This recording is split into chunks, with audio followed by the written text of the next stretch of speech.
it better to speak or to die?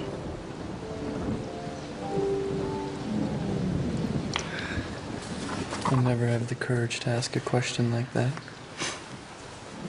I doubt that.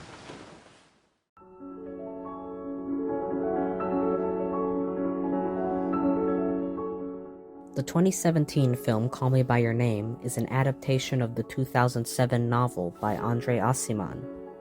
Its portrayal of first love within the context of same-sex relationships in a time and place where queerness wasn't widely accepted is key to the film's relevance today. This emotionally deep story explores themes of changing identity, unconventional relationships, as well as the grief and lasting memory when that relationship is lost. Our story begins when Oliver, a 24-year-old graduate student, comes to the family home of 17-year-old Elio to help his father with archaeology research. Throughout the film, Elio grows to understand his queerness as he falls for Oliver. It doesn't take long for the two of them to recognize what they have in common. When Elio comes out to Oliver, neither of them say they're queer. They barely allude to it either, relying on coded discussion, just in case, even though no one's listening to them. Is there anything you don't know? I know nothing, Oliver.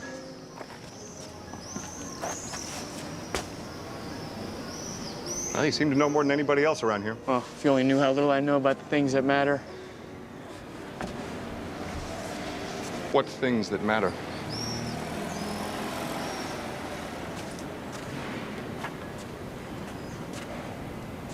You know what things. But with the US's past of Don't Ask, Don't Tell, or the current Don't Say Gay bill, their discretion is not unwarranted, even 40 years after the film takes place.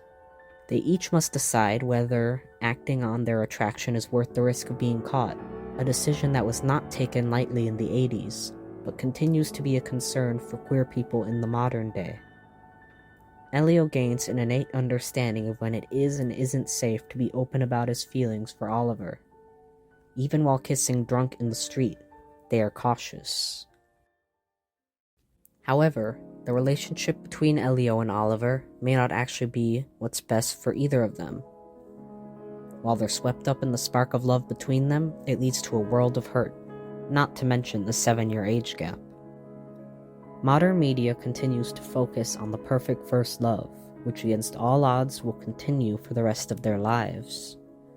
But in reality, the average first love does not lead to a lifelong relationship.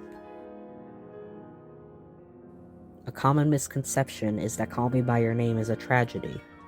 However, the story wasn't written to be a tragedy at all. The disheartening end is simply part of its coming-of-age romance, thematically fitting with Elio's exploration of new emotions and sense of identity. Elio and Oliver are doomed to a fleeting connection from the start. They, and the audience, are well aware that their time together has a set end date. While this troubles Elio, he still chooses to savor the time he has with Oliver while it lasts. This illustrates that most people will seek out temporary euphoria, even when those moments of joy lead to more painful emotions later on. But to make yourself feel nothing, so as not to feel anything.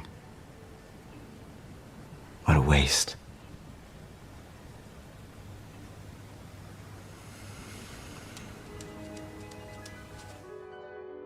In the end, there is no miraculous love conquers all moment. Oliver leaves, and within 6 months he's engaged to someone else. We are left to process this news with Elio as the credits roll and he stares into the fireplace.